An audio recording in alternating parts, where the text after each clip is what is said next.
But Felegund was slain in the dungeons of Thu the Necromancer, later Sauron, and Orodreth, the second son of Finarfin, took the crown of Nargothrond. Welcome to Tales of Arda, where we discuss and explore Middle-earth.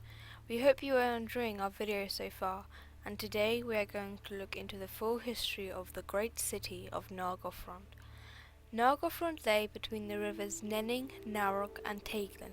It included the surrounding hills Tau Nufarov and the Talaf Dirnen to the north, as well as Tumhalad. Now, before we explain the history of Nargothrond, we will have a bit of backstory to the founder of Nargothrond, Finrod Felegund. Finrod went with the host of Fingolfin through the Helcaraxe after the exile of the Noldor. When Fingolfin, then the High King of the Noldor, laid siege on Angband, Morgoth's main fortress, there was peace for a while. And Felegund wandered Beleriand with Turgon his cousin. While resting near the banks of the river Sirion, precisely in the Meres of Twilight, Ulmo, the Valor of the Sea, gave to them the desire to build hidden strongholds against Morgoth. Turgon went on to build Gondolin in the Vale of Tumladen. Finrod started looking for a place of hidden strength where he could build his realm. While staying in Doriath, Thingol, Lord of Doriath, told Finrod about the caves close to the river Narog. King Thingol also sent some of his people to help with the creation of Nargothrond.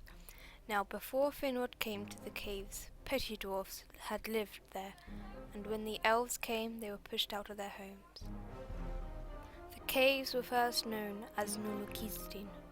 Over the years, in the time of peace, Nargothrond grew to be very strong, and many elves of different clans lived there.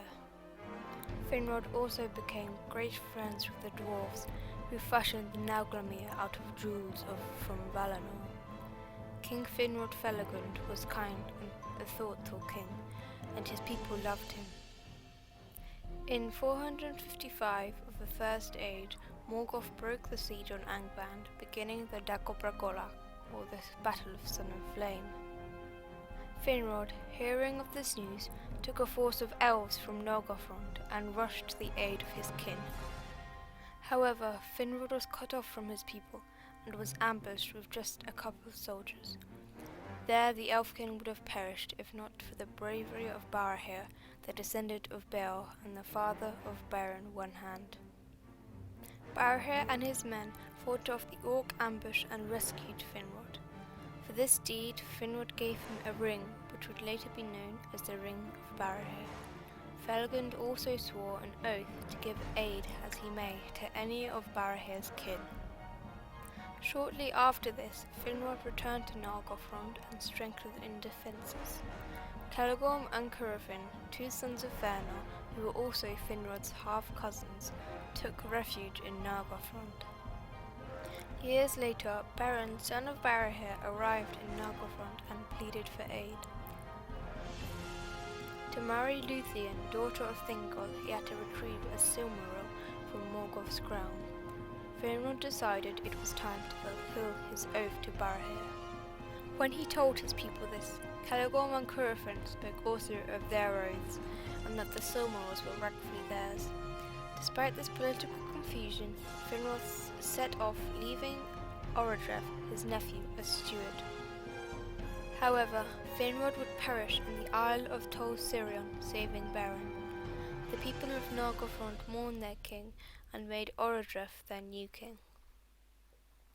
The sons of Fëanor were expelled from Nargothrond.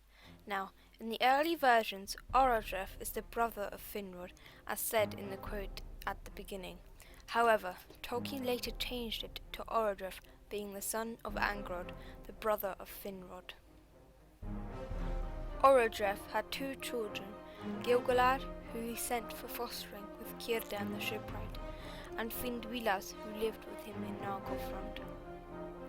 In 472 of the First Age, the Nirnaeth Arnoediad, or the Battle of the Unnumbered Tears, occurred. Orodreth would not send any elves to fight in the battle. Gwyndor and his followers took part though, because Gwyndor's brother Gelmir was captured in the Dagobra and he was wrathful towards Morgoth. Mainly due to the treachery of men, the battle was won by Morgoth, and the remaining elves fled to Gondolin. Morgoth also captured Gwyndor, but Gwyndor later escaped. Gwyndor and the man Turin, whose tale is told in the Children of Húrin, came to Nargothrond. Turin's tale is a sad one, for he was under a curse set upon his family by Morgoth. If you would like to learn more about Turin, check out the book, The Children of Húrin. At first, Turin went by the name Agarin, son of Urmath, which means blood-stained, son of ill fate. But when Gwyndor revealed Turin's true name, Orodreth made Turin his chief counselor. But revelation of Turin's true name also brought home Morgoth's curse. Turin was well respected by the people of Nargothrond and had a great impact on politics. He counselled to build a bridge over the river Naurog and stopped hiding. Finduilas had great love for Turin, however, they did not wed. Nargothrond was a strong stronghold, as many elves lived there. However, the bridge over the river Naurog could easily be overthrown, and enemies could find and destroy Nargothrond easily. Morgoth's malice began to spread through Beleriand. Morgoth's forces moved through Beleriand. The elves weren't strong enough to defeat Morgoth alone now. Ulmo, Lord of Waters, told Círdan to send word to Nargothrond of Melkor's growing power. The messengers Gelmir and Arvinas advised Orodreth to cast down the bridge and wander no more out of Nargothrond, so Morgoth would not find it. Turin, hearing this, told them to be gone and that Nargothrond had warriors to defend its walls and do not need to go into hiding. Turin wanted open war with the orcs. The messengers returned to Círdan and told him of what had befallen. Indeed, as Ulmo warned, in 495 of the First Age, the armies of Morgoth, led by Glaurung, father of dragons, sacked Nargothrond. Turin and Orodreth led elves to Tumhalad, where they fought. Gwyndor was slain, as was Orodreth. Turin then rode back to Nargothrond to save Finduilas, as he had realized that Nargothrond had been overrun. Finduilas, however, was taken captive. Turin would be hypnotized by the dragon Glaurung to stop him saving Finduilas.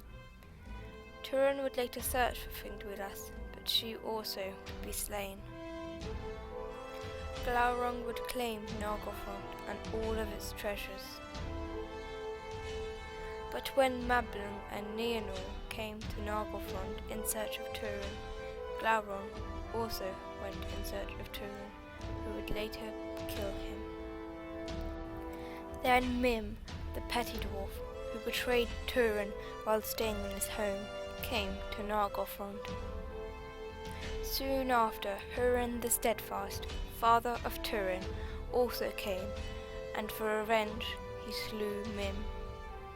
Then he took the Nauglamir and left for Menegroth.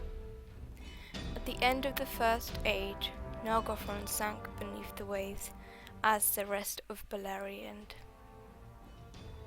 Thank you for watching. We hope you enjoyed today's video.